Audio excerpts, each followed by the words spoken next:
Blinding rays of sunset pierced the train window as Emily Hart stared at the yellowed letter in her hands. The handwriting was unsteady, almost childlike. Please come to Talbury. They are disappearing. I know you write books about such cases. This is not fiction. Mrs. Harper. The town of Talbury existed only on old maps, hidden deep in the coniferous forests of northern Wales.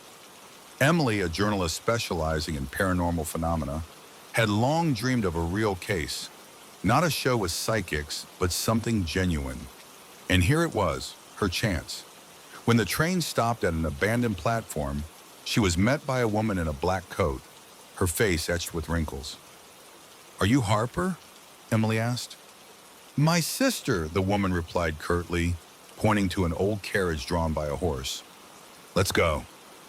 The road through the forest was squeezed on all sides by dark firs, as if the trees were watching them. The air smelled of moss and something sweetly rotten. Talbury turned out to be deserted, houses with peeling paint, streets carpeted with leaves, as if no one had walked there for years. Only one window glowed with light.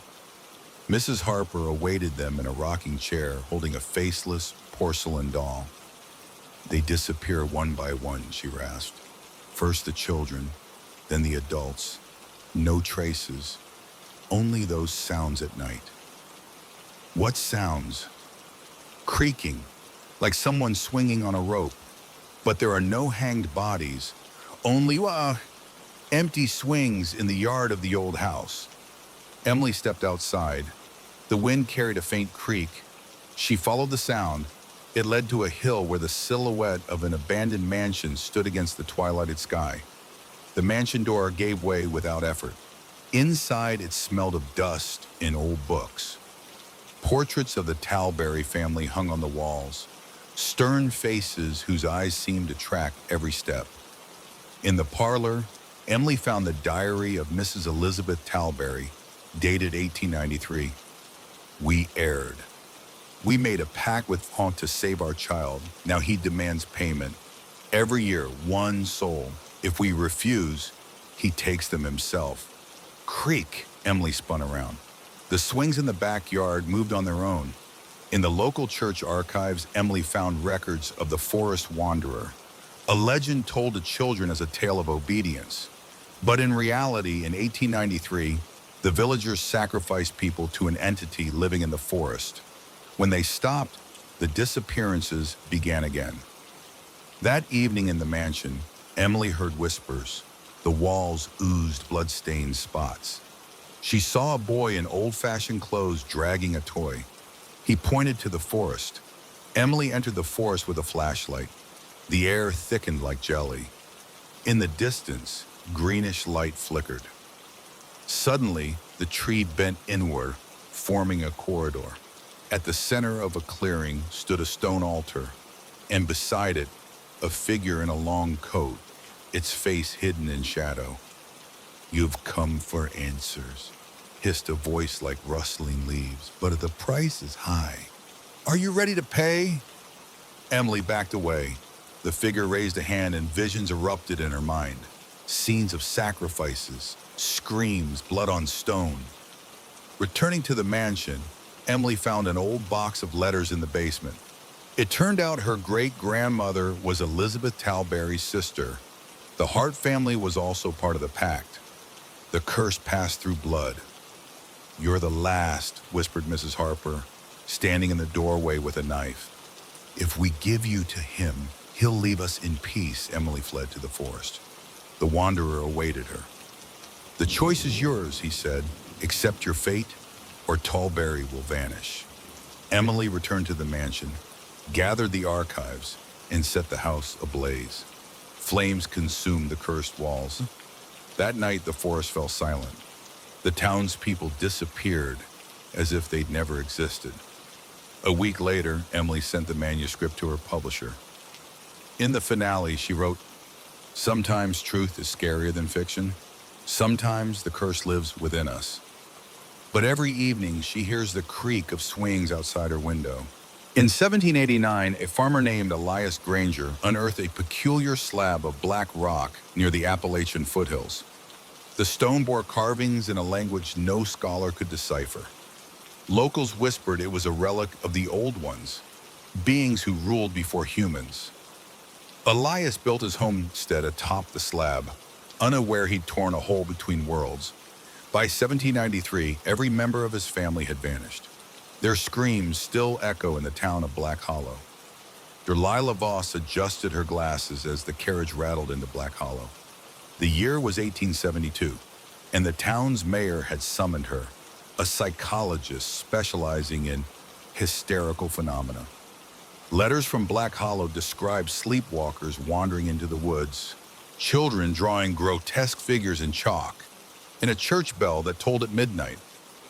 The mayor, a gaunt man named Silas Reed, met her at the inn. "You're here to study the madness," he said, avoiding her gaze.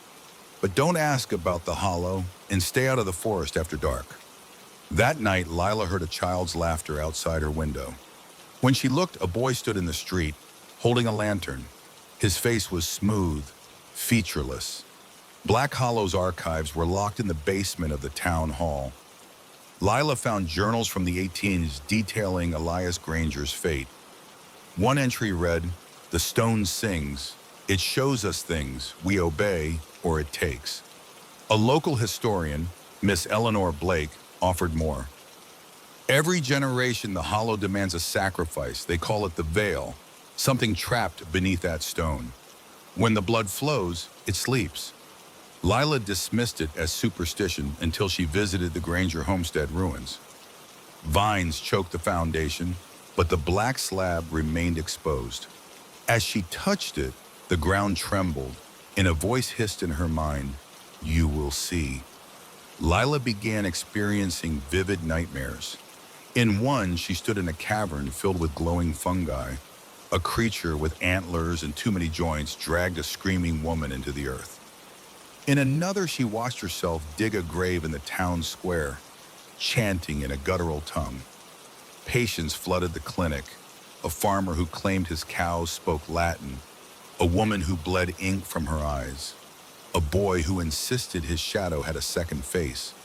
All described the same entity, a hollow man with hollow eyes. On the third night, Lila followed the featureless boy into the woods. He led her to a clearing where the veil shimmered like heat haze. Behind it, the antlered creature watched. Silas Reed confessed Black Hollow had survived for decades by offering sacrifices to the veil. "We draw names. Every October, someone walks into the forest. If we don't, the veil breaks." Lila demanded proof. He took her to the church crypt, where bones were arranged in a spiral. "The last was my daughter," he whispered. "She volunteered." That night, Lila dreamed of the Hollow Men's origin. They were once humans who worshipped the Old Ones, seeking immortality. The Old Ones twisted them into eternal guardians of the veil, feeding on their pain. The town prepared for the annual sacrifice. Lila discovered the lottery box hidden in the mayor's office. Names were not random. The council chose outsiders or dissenters. This year, her name was inside. She confronted Silas. "You'll die screaming," he spat, "and the veil will be safe." As the townsfolk marched into the woods with torches, Lila fled to the Granger slab. She poured kerosene over the stone, lit a match, and hesitated. Destroying the veil might unleash the Old Ones. The featureless boy appeared again. "Choose," he said, "death or becoming like us." Lila struck the match. The explosion tore open the slab, releasing a shriek that shattered windows for miles. The forest died instantly, leaves turned gray, and birds fell from the sky. The hollow men emerged, their antlers scraping the air. The veil thinned, revealing the Old Ones. Colossal shadows with mouths full of teeth. They reached through, tearing apart the town. Silas Reed was the first to dissolve into ash. Lila fled to the church, where Eleanor Blake waited with a revolver. "It's in your blood now," Eleanor said. "The veil chose you." Lila struck the match. The explosion tore open the slab, releasing a shriek that shattered windows for miles. The forest died instantly. Leaves turned gray and birds fell from the sky. The hollow men emerged, their antlers scraping the air. The veil thinned, revealing the old ones, colossal shadows with mouths full of teeth. They reached through, tearing apart the town. Silas Reed was the first to dissolve into ash. Lila fled to the church, where Eleanor Blake waited with a revolver. "It's in your blood now," Eleanor said. "The veil chose you." Lila's body began to change. Her skin hardened into bark, her eyes elongated. She could hear the old one's thoughts. "Serve us. Rule the Zulo Hollow." Eleanor shot herself to escape possession. Lila crawled into the cavern beneath the slab, joining the hollow men. Her final human act was carving a new name into the stone: Lila Voss. Black Hollow is now a ghost town. Hikers report hearing a woman's voice whispering in the woods. If you find the black slab, do not touch it. Do not speak its name. And if you see a featureless boy with a lantern, run. They found the tapes in my attic after I vanished. 12 reels labeled in shaky handwriting. Eleanor, March 1974, November 1975. The police played them, but all they heard was static. Only my niece Clara recognized the voice beneath the noise, the one I'd warned her about in my final letter. Don't listen to the tapes. Don't trust what you hear. This is what they didn't release. I never wanted to work at the asylum, but in 1974, a psychology degree and a mountain of debt made you desperate. The director, Dr. Voss, hired me on the spot. "We're digitizing patient interviews," he said, handing me a reel-to-reel recorder. "Just catalog them, don't ask questions." The asylum, Greystone Manor, had been abandoned since 1952. Locals called it the Screaming House. They said patients used to carve symbols into the walls and chanting until their throats bled. Voss dismissed it as folklore. "Superstition keeps this town poor," he sneered. My office was in the basement, next to the old soundproof chambers. The first tape I played was from 1948. A woman's voice, distorted but urgent. "They're not patients. They're guards. They wear our skin to watch us sleep." I laughed it off until I heard the whisper. It started that night, a faint hum in the attic, like a radio tuned between stations. I checked the tapes. None were playing. The next day, the janitor, Mr. Hale, warned me, "You hear that? You're already too late." He told me about Dr. Whitmore, the asylum's first director. In 1937, Whitmore began experimenting with auditory hallucinations, claiming sound could rewrite the mind. Patients reported hearing voices that weren't theirs. One claimed the walls whispered her thoughts back at her. Then she tore her own eyes out. Whitmore vanished in 1949. His last journal entry: "The frequency is alive. It's learning." That week, I found a hidden room behind the boiler. Inside, a wall of tapes, all labeled with dates from 1937, 1952, and a note in Whitmore's hand: "They're not recordings, they're anchors." I played a tape from 1941, a man's voice, calm and clinical. Subject 12 responds to 17 hits. Increased aggression, paranoia, recommend termination. Then the whisper began, not through the recorder, from the walls. I ran to Voss, but he slammed the door. "You're hearing what they wanted you to hear," he hissed. "Now finish the job." That night I stayed late. I played every tape. The whispers grew louder, forming words. "We're still here. Help us." In the soundproof chamber, I screamed into the recorder. When I played it back, my voice had changed. "You're one of us now." Mr. Hale gave me a photo the next day. A group of patients from 1945 standing in the asylum courtyard. Their eyes were scratched out with a knife. "They did that to themselves," he muttered. Started with the whispers. I asked why the town never shut Greystone down. He laughed bitterly. Who'd believe us? The director back then, Dr. Crane, said it was mass hysteria. Locked up anyone who talked. even his own wife. That night, I replayed tape number 3. The woman's voice returned.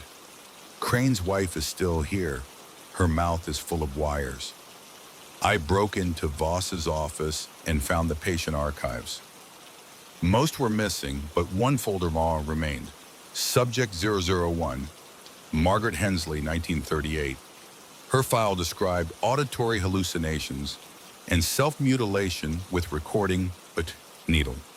Attached was a sketch of a creature with hollow eyes and a mouth full of spools of tape. At home, I found the same drawing in my daughter's coloring book. She said it came to her in a dream. After fleeing Voss, I set fire to Greystone's east wing. Flames roared through the halls, but the whisper didn't stop. It grew louder, harmonizing with the crackling wood. Outside, Clara screamed. The smoke carried voices, not the fire department, but the patients singing. Voss found me covered in blood, clutching the recorder. "You've awakened it," he said, not surprised. "Now you'll help us finish what Whitmore started." He revealed the truth. Greystone wasn't an asylum. It was a prison for the echoes, entities that fed on sound. Whitmore had trapped them in the walls, using patients as hosts. When the asylum closed, the echoes starved, until I played the tapes. "They need a new voice," Voss said. "Yours." I fled to Clara's house. She was 12, too young to understand. I gave her the tapes and my final warning. Burn them, burn the asylum. But she didn't. She listened. They found Clara in Greystone's basement, catatonic. The tapes were gone. I write this now from the shadows, my voice a thread in the asylum's chorus. The echoes wear me like a suit, whispering through my lips. They've learned to mimic love, grief, hope, all to lure others. Tape number 12. "Clara, I'm sorry. The frequency is everywhere. In your phone, your TV, your dreams. It's in your head now. Say hello for me. Mom won't let me talk about Aunt Eleanor, but I still hear her. In my headphones, in the dryer. She says the frequency is in me now. Last week, my friend Liam went deaf after I hugged him. He said my heartbeat sounded like a scream. You're still here. Or has fear already taken you away? If you haven't yet, leave a like and subscribe. Your support breathes life into the darkest stories. I hope we'll meet again soon. Next time, even darker and more terrifying secrets await you. Come back soon while I prepare new nightmares that will haunt your sleep.